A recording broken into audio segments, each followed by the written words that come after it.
This isn't your typical book review, it's a reflection, a quiet offering from one mother to another, from one heart to many. In 2011, I lost my daughter. She was just 2 months old. Time passed, and life went on. But the questions, the quiet ache, that stayed. Not as a sharp wound, but like a shadow. Some days softer, some days heavier.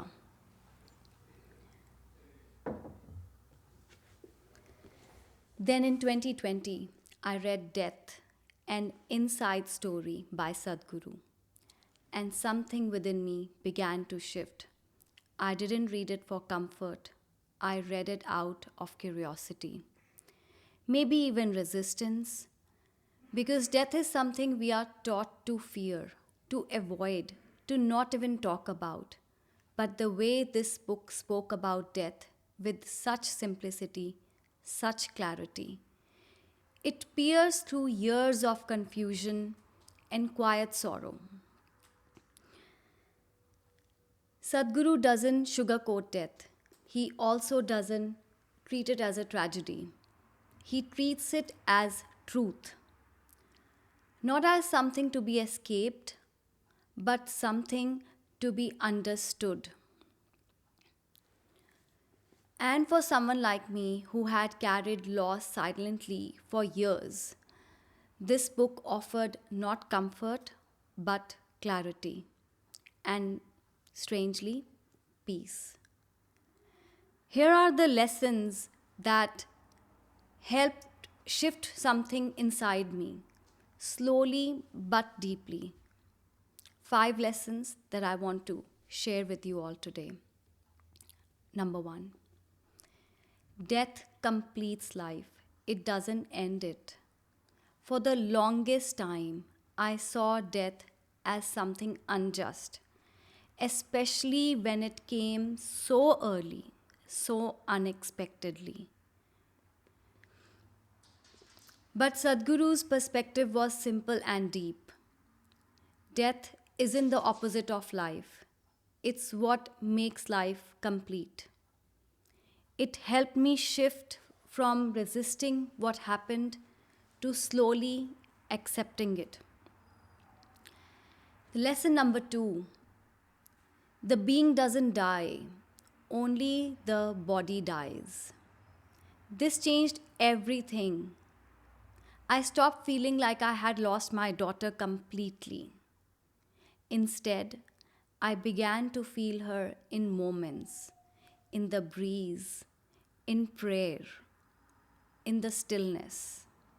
Sadhguru explains that the essence of who we are doesn't vanish, it simply moves on. Lesson number 3 is the Sikh perspective. Know you are mortal.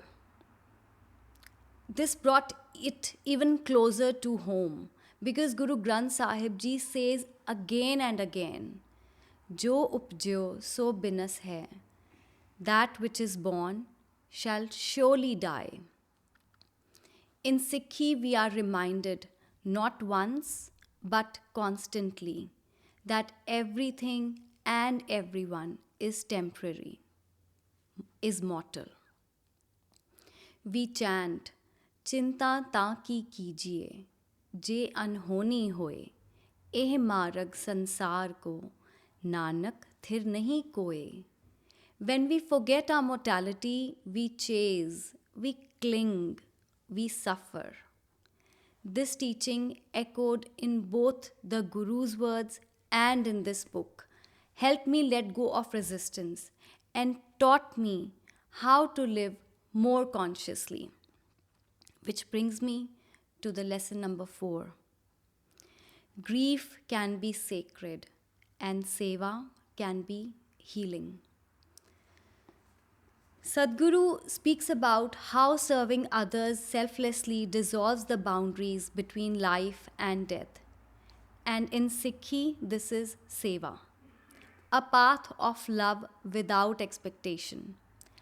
I realized I could honor my daughter through how I live, through kindness, through helping others, through giving back without needing anything in return. And in doing so, I was no longer just a grieving mother. I was a soul in service of healing, and that became my prayer. Last but not the least, lesson number 5. Awareness of death makes life more alive. The fear of death often keeps us from living fully. But when I began to accept it, really see it as Sadhguru writes, I also began to live more intentionally. I hugged my children longer, I spoke softer, and I prayed deeper. I started cherishing every sunrise, every mundane moment, because I now knew nothing is guaranteed, but everything is sacred. Sadhguru says, and I want to quote over here, only when you make death a constant companion does life truly blossom. And I felt that truth in my bones.